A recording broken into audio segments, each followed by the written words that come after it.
Priority दी जाती है कि जी छोटी मक्खी का शहद होना चाहिए, छोटी मक्खी का शहद होना चाहिए। हमारे नाज़रीन को बताइए, मुझे भी, कि छोटी मक्खी के शहद में और बड़ी मक्खी के शहद में क्या फ़र्क है, क्योंकि वो भी जंगल में है या फिर अगर फार्मिंग में है तो ज़ाहिर बात है मक्खियाँ छोटी मक्खी होगी, बड़ी मक्खी होगी, और इनकी अफादियत में क्या फ़र्क आ जाता है, क्यों हम ज़्यादा छोटी मक्खी की शहद को प्रेफर करते हैं? अच्छा, जो छोटी मक्खी का शहद है ना, वो मेडिकल के एतबार से भी ज़्यादा मुफीद है। उसमें अब एक तो ये बात है, कुदरत ने उस तरह उसके अंदर अफादियतें ज़्यादा रखी हुई हैं। एंटी बैक्टीरियल है, आप जख्मों के ऊपर लगाएं आपके जख्म ठीक हो जाते हैं। अच्छा। आंखों में डालें तो आपकी आंखें ख़राब हैं तो आंखें ठीक हो जाती हैं। आप इसको थ्रोट प्रॉब्लम लगी, जो गला वगैरह ख़राब है, इन्फेक्शन वगैरह, उसके लिए इस्तेमाल कर सकते हैं। स्किन केयर रूटीन में आप यूज़ करें। एग्जैक्टली, बहुत अच्छी है। अच्छा, अब ये चीज़ें इसको उससे मुमताज़ करती हैं। अब दूसरी बात यह है कि शहद जो छोटी मक्खी वाला वो कम हासिल होता है बड़ी मक्खी वाले से। छोटी मक्खी मेहनती ज़्यादा होती है, मगर इसके छत्ते में से ज़्यादातर शहद निकलता है। बड़ा निकल आएगा तो 1 से 2 किलो, 3 किलो तक। बड़ी मक्खी वाला जो शहद है उसमें सिर्फ 10 से 15 से 20 किलो तक भी शहद उतर आता है। मैं फॉरेस्ट हनी की बात कर रहा हूँ। अच्छा, फॉरेस्ट की, ठीक है। तो छोटी मक्खी का शहद एक तो हासिल थोड़ी मिकदार में होता है।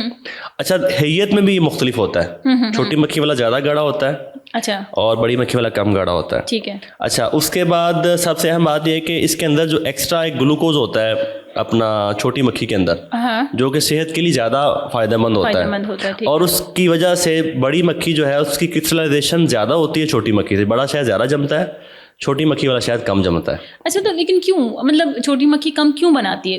उसका साइज़ छोटा, इस वजह से?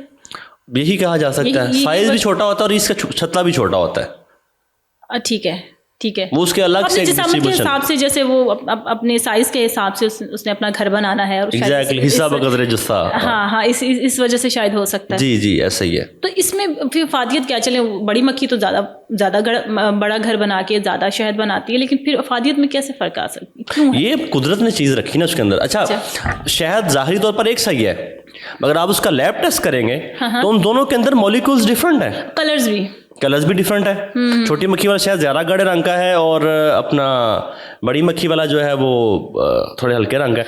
अब ऐसे ही जैसे देखें, दूध भैंस का भी होता है और दूध गाय का भी होता है।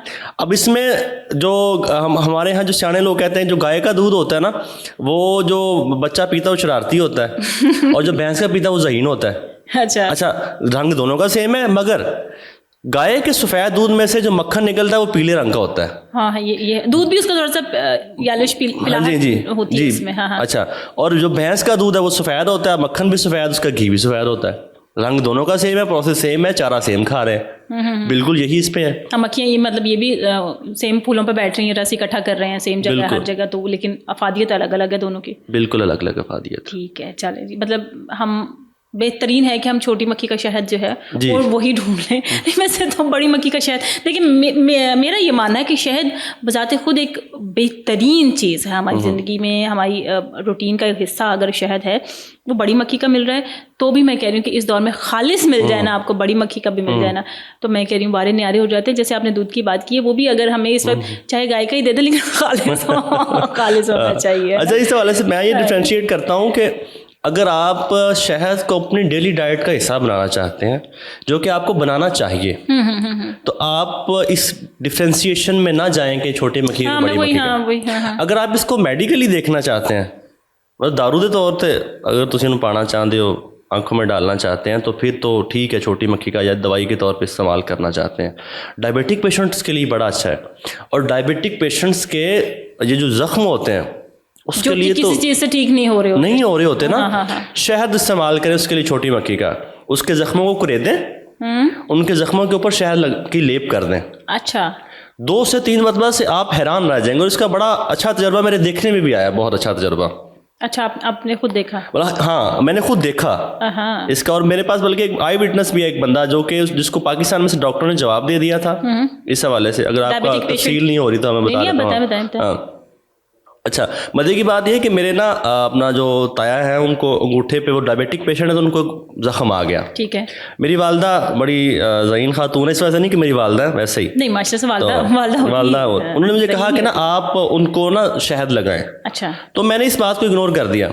चंद दिनों बाद मेरी क्लाइंट से मुलाकात हुई, जो कि 20 से 25 मुल्कों में रह के आए थे पहले।